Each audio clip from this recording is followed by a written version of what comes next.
Another great patriot joins me right now. Michael Johns is with us today. Michael is one of the co-founders of the Tea Party movement, also a speechwriter for President George Bush. Hey, Mike, how are you today? Hey, good. How are you doing, John? I'm doing Hope all you're right, brother. staying safe up there. We're trying our best. We're plugging along. You can't do much harm to yourself when you're locked in the house. So if you're Biden, you're safe, I think. Well, I certainly hope we're in the final days and weeks of this. Well, I don't know about days, but I'm hoping I'm with you. I'm thinking weeks, but I know one of the things we want to talk about today was, where did this all begin? Of course, China. I had thrown out, believe it or not, what many scoffed at as a complete conspiracy theory, coinciding with the Chinese New Year, which has happened many times in the past. Some kind of harm was coming our way. And I had suggested that China would try some kind of deflationary move because their hands were tied by some of the promises they made with currency manipulation. And I said, hey, you never know. They could have just slipped us a little pandemic because they're slowed down. They're going to slow us down at the same time. Not that I was prophetic, but it seems to be more and more mounting evidence. They were hoarding PPEs. What's the official timeline on them not just accidentally letting it out, but potentially knowingly letting it out? I think the whole pandemic has sort of properly refocused some scrutiny on the Communist Party of China and the detrimental, challenging role that it's playing globally to U.S. interests. And this is obviously one of the most glaring examples of it, but it's hardly the only one. And I think while the origins of this continue to be under investigation and very much in dispute, whether it emerged in a wet market or emerged from their viral lab or some other means, almost it doesn't matter, because the point is, given the opportunity to cooperate and collaborate with U.S. public health experts, including the CDC, and reveal the information that they'd obtained about the virus, or conversely, to be, to block us off as they do routinely and keep us in the dark and deny access to both the viral samples, to the patients, and to the facilities. They chose the latter. And I think that's really got to be a wake-up call, because while it is probably true, I think it is undeniably true that the president's forged a good relationship with President Xi. It's also true that China has an immensely aggressive plan, geostrategically, geoeconomically, and geoinformationally, to begin to challenge and even surpass the United States, and in all of these ways. And I don't think we're going to face any bigger threat in the rest of our lifetimes than we do from the Communist Party of China. Yeah, I've been following Gordon Chang before it was sexy to follow Gordon Chang, and he's been talking about it for years and years, about how, they have multi-generational plans. They don't have 4-year plans, and they're on a 25-year plan and a 100-year plan. And to me, the one thing China didn't expect was a guy like Trump, who wasn't going to let one of his sons get $1 billion deposited into his friend's hedge fund and then allow the Chinese to do whatever they want. So in there, the best laid plans of mice and men often go awry. So now China's like, well, what are we going to do with this guy? They say, okay, let's go back to some old school tactics. He wants to deflate our economy. We deflate his economy. And I think, to them, if they lose a few 100,000 people in their country to start it, it doesn't matter to them. They don't value human life. And No, I find it odd that the only place they got it in China was in Wuhan. So it never escaped that cocoon of a city, really. Yeah, I mean, the human rights crisis in China is one of the most egregious and threatening anywhere in the world. It's systematic. I think you've got components like the Uyghur situation with at least 1 million of these ethnic and Muslim affiliated individuals being held in essentially concentration camps, the obvious repression of the freedom protests in Hong Kong, the continued suppression of ethnic and religious minorities throughout the country, including in Tibet. Yep. It's all a reflection of a government that could not be more different from our own, that really has puts no value in individuals or in individual identifications, and is all about a collective. And frankly, when you really think about China, very much like the former Soviet Union, it's essentially a somewhat unnatural empire. It's a number of provinces, each with its own essentially ethnic and historical and cultural identity that's held together by force. If you were going to hold some referendums in these provinces, which of course will never occur, Right. and give them the opportunity in a free and fair election to vote whether they wanted to be part of China or to separate, it'd be an interesting vote, to say the least. I mean, I don't there think is that's national, happening. yeah. I don't see that one going down. No, it wouldn't go down, but I think and it would never have gone down in the former Soviet Union either.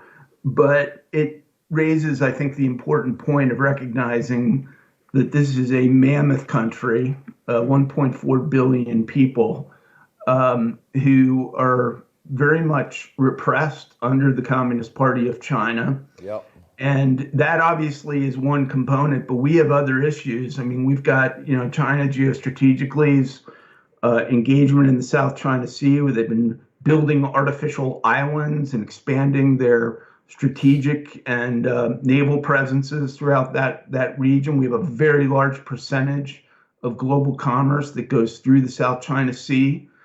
And we have, China's engagement in these global development programs throughout Africa and Latin America, which have not received nearly enough attention, where they're essentially going in and cutting deals with heads of state.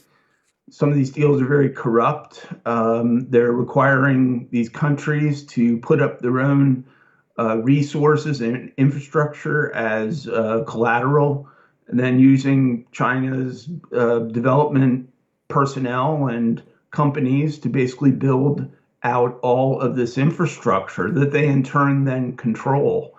We don't ever want to be in a position where the Communist Party of China could turn out the lights on Latin America or Africa. Right. But we're kind of running the risk of seeing them expand their influence in ways that are very different from the raw militarism that we saw from the Soviet Union, but just as threatening. Yeah. And I've talked about it a number of times, going back over a decade ago.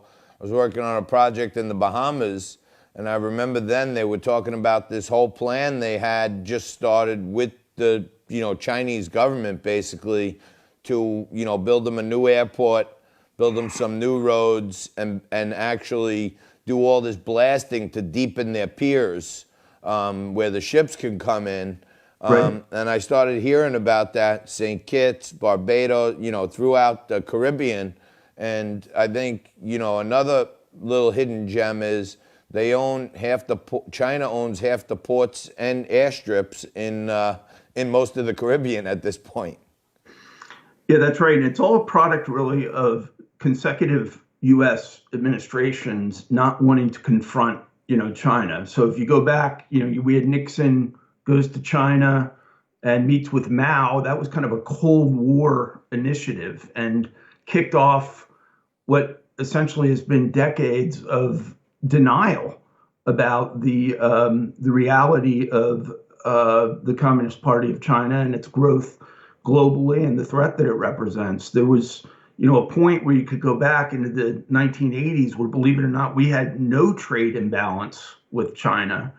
And that trade imbalance has now grown to become hundreds of billions of dollars, the largest in the history of the world, the largest trade imbalance in the history of the world. The president's totally correct when we say basically their trade cheating and their unfair trade practices have been right at the core of building what is now the second largest economy in the world, while we've been frankly ignoring our own. So I can't envision how what sort of situation we would be in if we didn't have President Trump at the helm right Oh, I now. know that.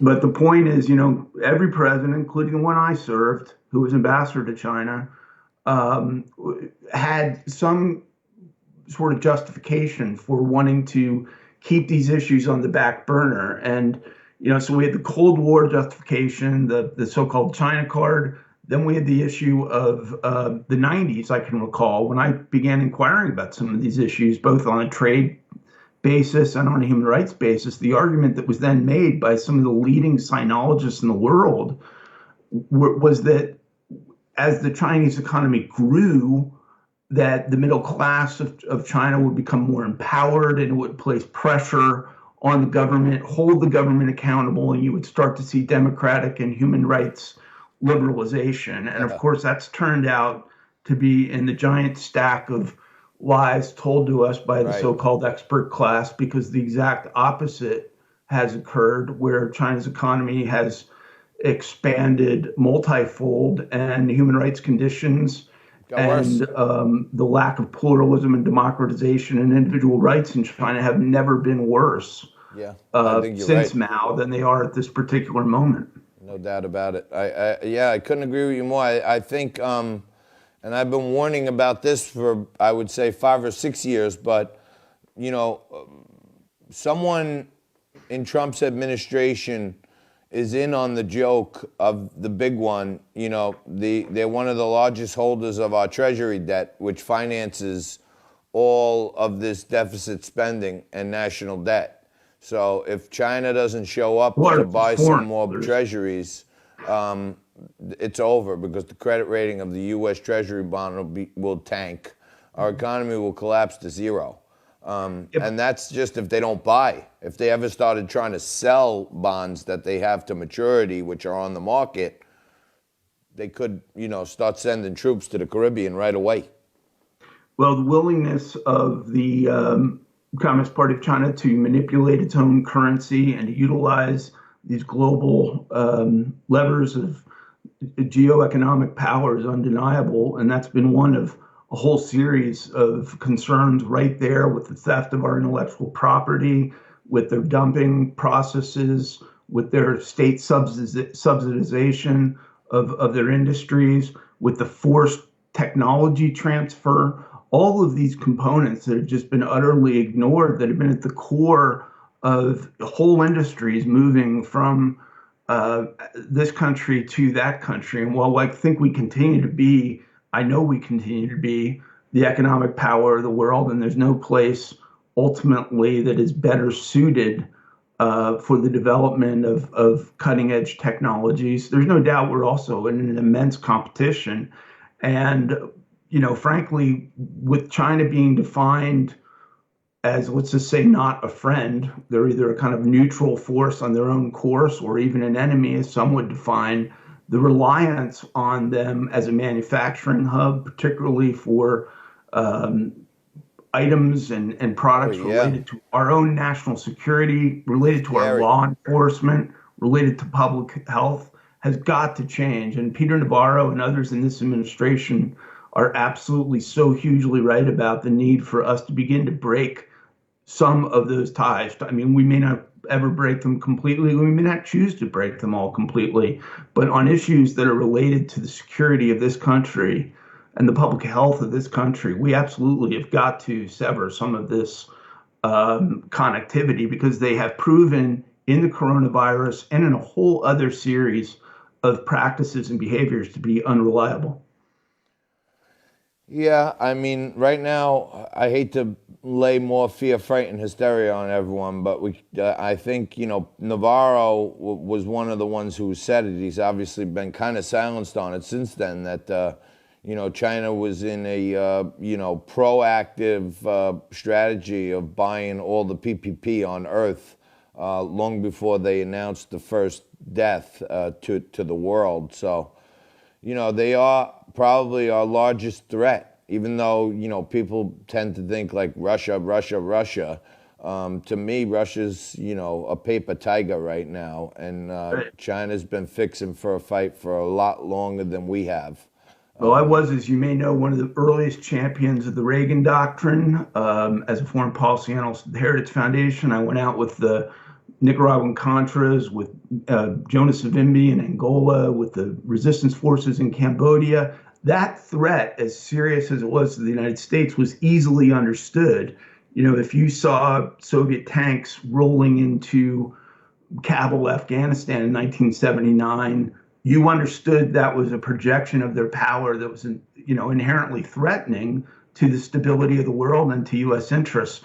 When you start to get into some of these issues, like the Silk Road Initiative, or the way they're financing these projects in the Caribbean, as you correctly mentioned, in Latin America and Africa, or how they're engaged in the creation of these artificial islands in the South China Sea, it's much more difficult, I think, for the American people to immediately grasp, but that puts more burden on us to take the initiative to explain the reality of this relationship and the threat that it represents.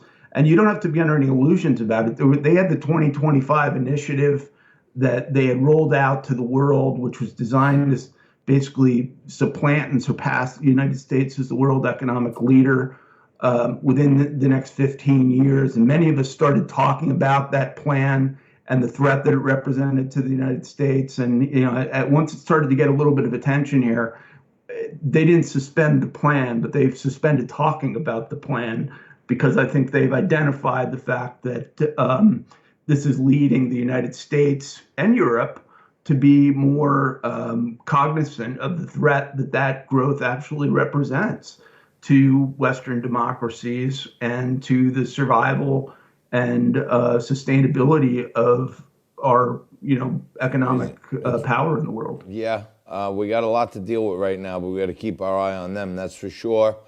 Mike, thanks so much for joining us today. I understand you're going to start joining us every week, which is a welcome addition. We really appreciate it. Thank you. Absolutely. Thank you, my friend. Have a good weekend. All right, same to you, brother. That's Michael Johns. He's a former speechwriter for President George Bush, and one of the founding members of the Tea Party movement, and very brilliant guy. He's worked at the highest of highest parts of government, right up to, as I said, the President of the United States. So he's a pretty good policy dude.